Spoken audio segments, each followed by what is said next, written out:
তার মনটা ভালো হইলে হবে, সে কালো হোক আর জোয়ান হোক, মানে যেমনে হোক, আমার তাতে কোনো দেখার বিষয় না। কারণ কি যে তার মনটা ভালো হলে, মনটা বুড়ো হইলে হবে, সে মনটা তার বুড়া না, সে মানুষটা বুড়ো হইলে কি হবে। সে যদি ভালো হয়, মনের মতন মানুষ হয়, সে বুড়ো হোক, সে তো আমাকে ভালোবাসবে, তাকে ভালোবাসা দিয়ে আমি ভরিয়ে দিব। এমন ভালোবাসা দিব তাকে, সে যাতে আমাকে ছেড়ে যাতে অন্য কোনো মেয়ের দিকে না যেতে পারে, আর সে জানি আমার কাছে থাকে, আমার উপরে যাতে তার আকর্ষণ থাকে। অনেক কষ্টের, অনেক দুঃখের তার জীবনের গল্প আজ শুনবো। আসসালামু আলাইকুম আপু। ওয়ালাইকুম আসসালাম। আসসালামু আলাইকুম। ওয়ালাইকুম আসসালাম। কেমন আছেন আপু?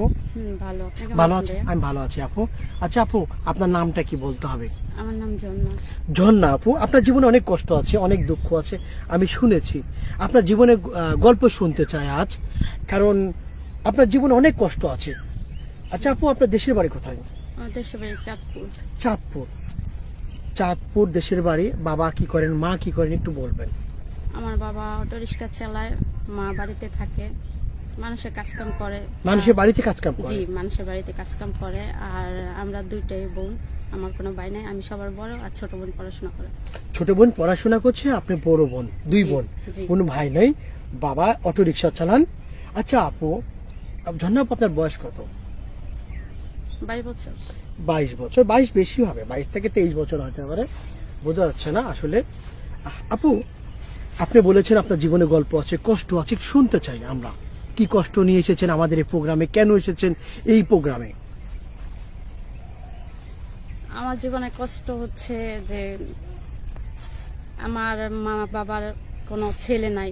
আজকে যদি কোনো ছেলে থাকতো, তাদের পাশে দাঁড়াতো, ইনকাম করতো, বাবার কষ্ট বুঝতে পারতো। কিন্তু এখন আমরা তার দুইটাই মেয়ে। এখন আমি সংসারের ভিতরে সবার বড়, বাপ মার কষ্টটা বুঝতে হলে আমার বুঝতে হবে। আমার বাপ মার একটা বোঝা হয়ে রয়েছি, বাপ মার ঘাড়ে একটা বোঝার মতনই হয়ে রয়েছি, কারণ আমি সংসারে বড় মেয়ে। এখন যদি বাপ মারা যদি আমাকে যদি বিয়ে দিতে পারে, তাদের বোঝাটা কমে। আচ্ছা আপু, আপনার ঝর্ণা আপু, আপনার বয়স 22 বছর বা 23 বছর, আপনার বিয়ে হয় না, সে কথা বলতে চাচ্ছেন? জি ভাইয়া। আপনার এখন পর্যন্ত কখন বিয়ে হয় নাই? সত্যি বলছেন?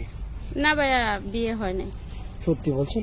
আপু, ছোট্ট কিছু প্রশ্ন আছে আমার। আপনার বান্ধবীরা আছে, প্রতিবেশীরা আছে, তারা আসলে বিয়ে হয়ে যাচ্ছে, আপনার কেন বিয়ে হয়নি? আসলে বান্ধবীর বিয়ে হয়েছে, বান্ধবীর সবাই তো আর্থিক অবস্থা তো ভালো না, আর তাদের আর্থিক অবস্থা ভালো, আমার আর্থিক অবস্থা ভালো না।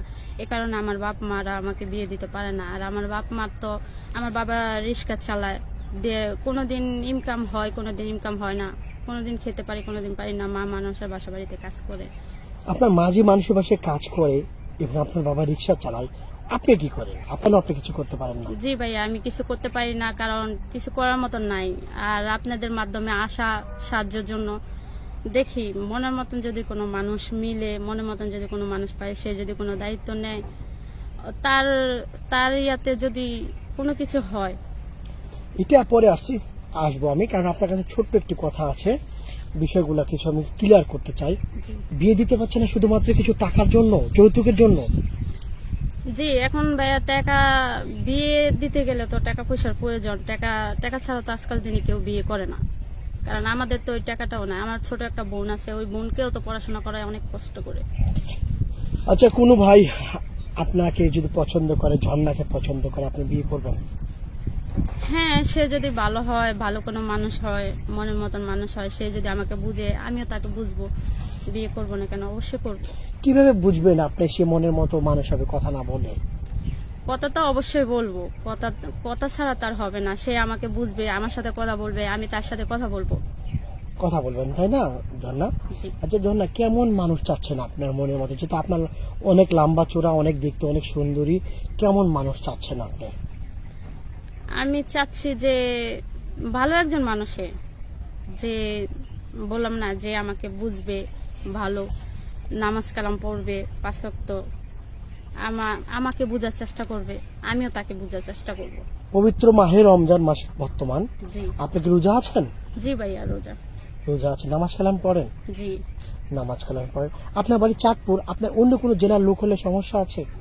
যারা না না না, অন্য কোনো জেলার লোক হইলে কোনো সমস্যা নাই। চাঁদপুর যে হতে হবে এমনটাও না। যে মনের মতন একজন মানুষ হইলে হবে। দেখতে কেমন চান? হ্যান্ডসাম, অনেক লম্বা চোরা, দেখতে সুন্দর, তেমন চান না হলেই হবে? একটা মানুষ মনটা না, সুন্দর প্রয়োজন। তার মনটা ভালো হইলে হবে। সে কালো হোক আর জোয়ান হোক, মানে যেমনই হোক, আমার তাতে কোনো দেখার বিষয় না। কারণ কি যে তার মনটা ভালো হলে হবে। বয়স যদিও আপনার বয়স 22-23 বছর, যদি ওনার বয়স 30, 40, 45 বছর হয় তাহলে সে মনটা বুড়ো হইলে হবে। সে মনটা তার বুড়া না, সে মানুষটা বুড়ো হইলে কি হবে? সে যদি ভালো হয়, মনের মতন মানুষ হয়, সে বুড়ো হোক, সে তো আমাকে ভালোবাসবে। মানে আপনি ভালোবাসা চান, একটা ভালোবাসার কাঙ্গাল নাকি? ভালোবাসার কাঙ্গাল কি আজকাল জিনিসে যে কোনো একটা মেয়ে ভালো একটা হাজবেন্ড চায়। মনের মতো হাজবেন্ড চাই, জি ভাইয়া, সেটা আপনারও শখ আছে? অবশ্যই যে কোনো মেয়েরে, সব মেয়েরাই চায়।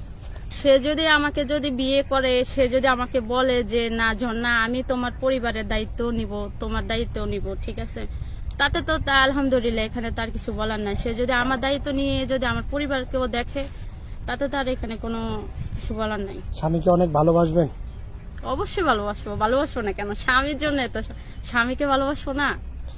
দিনের বেলা বেশি ভালোবাসবেন না রাতের বেলা বেশি ভালোবাসবেন? দিনের বেলা না রাত্রে বেলা, ওটা হলো রাত্রে। দিনের বেলাও ভালোবাসা আছে, দিনের বেলা ভালোবাসা নাই, অবশ্যই দিনের বেলা ভালোবাসা আছে। স্বামীর জন্য তো সবসময় ভালোবাসা। আপনি বিয়ের পরে শ্বশুর শাশুড়িকে কি চোখে দেখবেন? আমি বিয়ের পরে শ্বশুর শাশুড়িকে, আমার নিজের মাকে আমি যে চোখে দেখি, আমার শ্বশুর শাশুড়ি তাদেরকেও আমি ওই চোখে দেখবো। কারণ আমার মা যেরকম আমার কাছে, আমার শ্বশুর শাশুড়িও তারা আমার কাছে। আমি তাদের মেয়ের মতন, আমি তাকে আমার মার চোখে দেখবো, আমার মার মতন ভাববো। আমার শাশুড়ি না, সে আমার মা, আর সেও আমাকে বুঝতে হবে তাদের মেয়ের মতন। আচ্ছা, ছোট্ট একটা কথা বলি, কোনো ভাই যদি দেশের বাইরে থেকে আপনাকে বিয়ে করতে চায়, ইমোতে বা অন্য কোনো ইয়েতে, আপনি বিয়ে করবেন আমাদের মাধ্যমে? হ্যাঁ ভাইয়া, করব। কেউ যদি বিয়ে করতে চায়, আমার দায়িত্ব নেয়, করবো না কেন? অবশ্যই করব। আরেকটা বিষয় ছোট্ট করে বলছি, আপনার সাথে কিভাবে যোগাযোগ করবে ভাইরা? আপনি যোগাযোগ করতে চাই তো আপনাদের মাধ্যমে যোগাযোগ করো, আপনাদের মাধ্যমে যোগাযোগ করলেই হবে। আমরা যে ছেলেটাকে সঠিক মনে করব তার সাথে আপনি যোগাযোগ করবেন, কথা বলবেন।